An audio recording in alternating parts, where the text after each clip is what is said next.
Hello BookTube, welcome back to another Friday Reads video. I am still reading the same two books that I was in the last video, and I'll explain why. One of those was From Below by Darcy Coates. I'm about halfway through. I'm slowly reading a little bit here and there at my lunch breaks, and in the evening I'm trying to read a bit more. But because of some other things that have kind of come into my radar, I've kind of set it aside from time to time because I want to read these while I still have them, and I'll talk about them in a moment.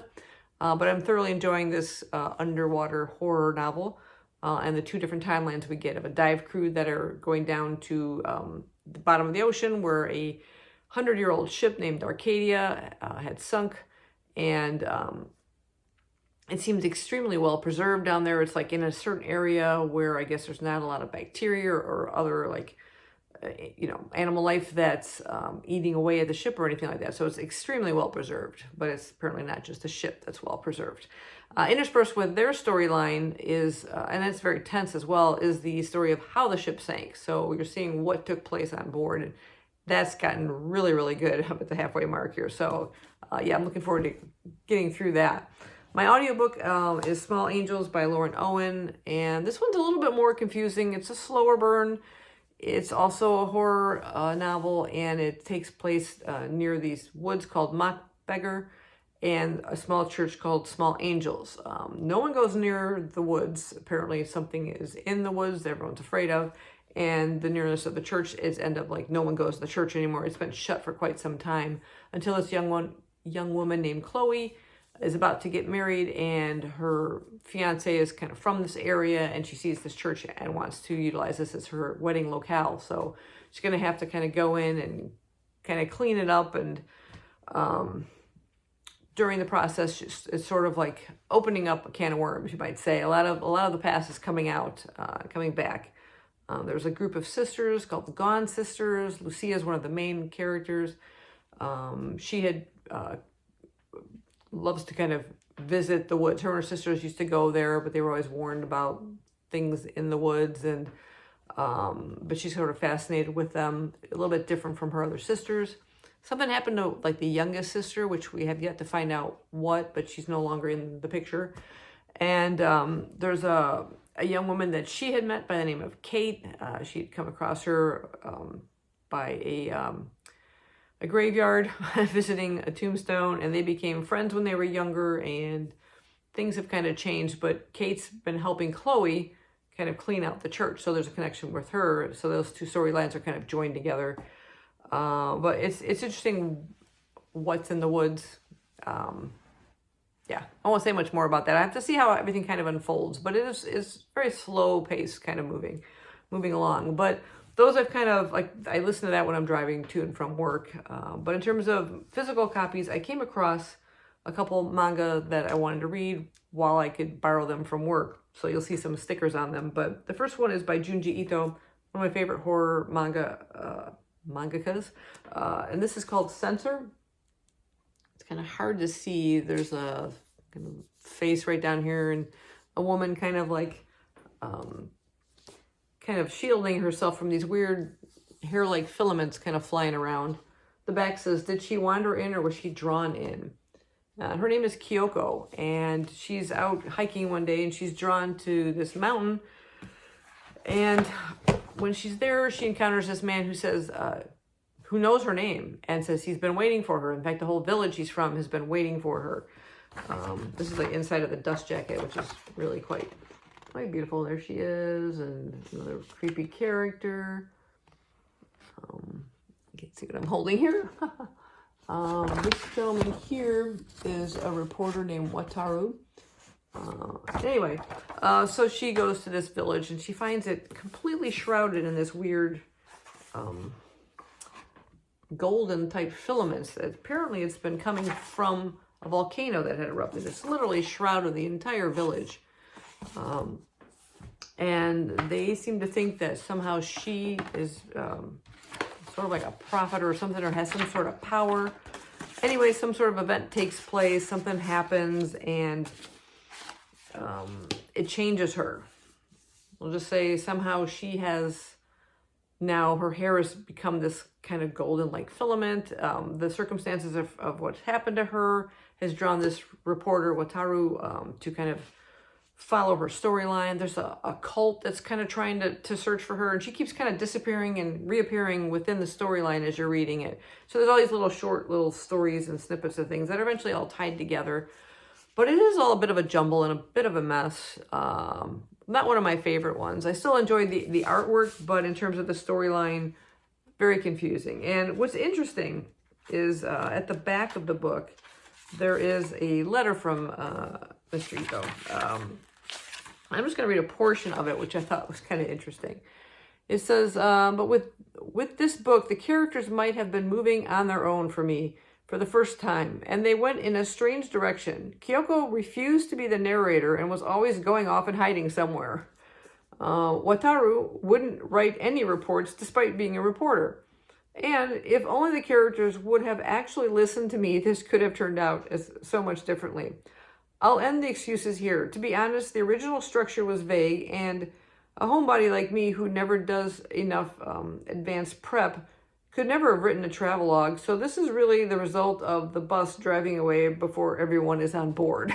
So even he realizes it was a bit of a mess, but it was sort of like these storylines had kind of been written. They kind of threw them together and here's your book, you know? And so, yeah, a bit of a mess, but still, you know, if you're a Junji Ito fan and a completist, you'll probably want to try and track it down and read it. Maybe just borrow it like I did. But yeah, a bit of a messy storyline. The other manga I picked up was Orochi by Katsuo Umez. I'm going to hold it sideways there. It's kind of hard to see the titles. The first one has 2 stories in it, and the second volume has 3 stories in it. I looked on Goodreads, and I think there was 4 of these volumes out so far, but I'm not sure how many were, if it came out, you know, originally in individual storylines, there might be more that are available. But anyway, I am familiar with this particular mangaka because I read his series, The Drifting Classroom. Absolutely love this one. This was an 11-volume series.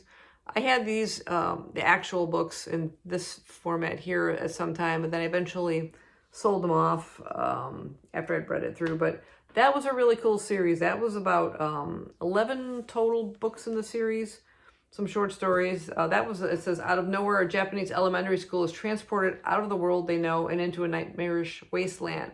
Have they gone to another planet, or is this a toxic world actually a vision of Earth's future? Soon the students and teachers must struggle to survive in impossible conditions, besieged by terrifying creatures and beset by madness. That was super cool. It even says it's sort of like a part Lord of the Flies, part post-apocalyptic science fiction. Love that series. This one, mixed feelings on, kind of intriguing stories, great twists so far. Our main character is Orochi. I'm not sure if I'm pronouncing that correctly, but it's this young woman here. On the back it says, a mysterious young woman slithers her way into the lives of unsuspecting people, like the legendary mutilated serpent for which she is named. I don't know what serpent they're talking about. Maybe it's something in folklore, Japanese, whatever. I don't know. But anyway, as our main character, she seems to have some kind of strange powers, abilities to kind of control people's minds. Very odd. Interesting color image here. Let me see. I'll show you some of the artwork there. He definitely has a different type of style to his artwork, but this particular one has 2 stories in it. Volume 1, which I have finished. I finished both of these, Sisters and Bones.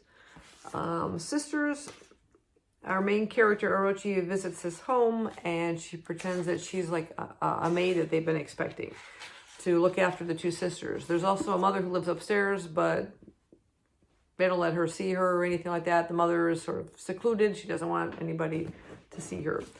Anyway, as the story progresses, we come to learn that there is something up with the 2 sisters, that when they reach 18, something will happen to them. And they're both quickly approaching it. The oldest sister is the most terrified of what's going to happen. She sort of starts to slowly unravel with her mind. I don't want to go into too much detail without spoiling the story, but it had such an awesome twist at the end. I did not see it coming. I was not expecting it at all. Absolutely loved it. The next story, Bones, this one features a young woman who has a tough childhood, had lost her mother at childbirth, very mean, kind of a distant father. He kind of like loses interest in her after the mother dies, maybe blames her for her death or whatever, remarries, mean stepmother, having to care for a grandfather who's very cruel as well, a lot of abuse kind of going on. And then she grows up, gets married, and has to take care of her husband who becomes sick all of a sudden. And then when he dies, she's just totally distraught, can't live with herself. And our main character was acting as like a nurse in the hospital, comes across this woman who just wants to help, always seems to want to just help people, and tries to use her powers to bring him back to life. And again, horrifically, he's not quite whole, and the storyline just takes an amazing twist that you don't see coming, and that I thought was really, really good. Really enjoyed that one. I'm now on to book 2. I finished this, like I said, has 3 stories in it. This one has Prodigy, Home, and Key. There's another sort of like color image on there. Can't quite tell what's going on in this one. Our first story, Prodigy. This is a weird one. She's sort of like following this family. She wants to see what... She sees this young woman with a little baby, and she wants to kind of see what path this boy's life will take. And she kind of starts kind of keeping up with the family and following along. And one day, this super happy family, father, mother, little child growing up, everybody's happy.